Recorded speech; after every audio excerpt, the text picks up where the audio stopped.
ఈ రోజు అనగా నవంబర్ 10వ తేదీన స్పెషల్ సమ్మరీ రివిజన్ 2025 భాగంగా శని ఆదివారాల్లో జరుగుతున్న ప్రత్యేక ఓటరు నమోదు కార్యక్రమాన్ని పెనుగొండ ఆర్డీఓ టి ఆనందకుమార్ పరిశీలించారు. పెనుగొండ అర్బన్లో జిల్లా పరిషత్ హైస్కూల్లో ఉన్న పోలింగ్ కేంద్రాలు 166, 167, 168లను, అలాగే గవర్నమెంట్ హైస్కూల్లో 154 మరియు 155 పోలింగ్ కేంద్రాలను పరిశీలించారు.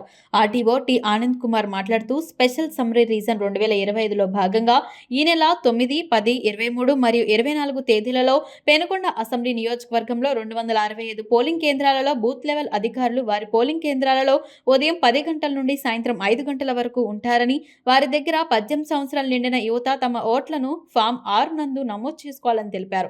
అలాగే ఫారం 7 నందు ఎవరైనా చనిపోయిన వారు మరియు శాశ్వతంగా గ్రామం వదిలిన వారు ఉంటే ఫారం 7 ఇవ్వాలని తెలిపారు. అలాగే ఓటర్ జాబితాలో ఫోటో కరెక్షన్స్, పేరు మరి ఏ ఇతర కరెక్షన్స్ ఉన్నా ఫారం 8 ఇవ్వాలని తెలియజేశారు. ఈ కార్యక్రమంలో పెనుకొండ ఆర్డీఓ టి ఆనంద్ కుమార్, తహసీల్దార్ K Sridhar, election senior assistant C Ganesh Kumar మరియు బిఎల్ఓలు పాల్గొన్నారు.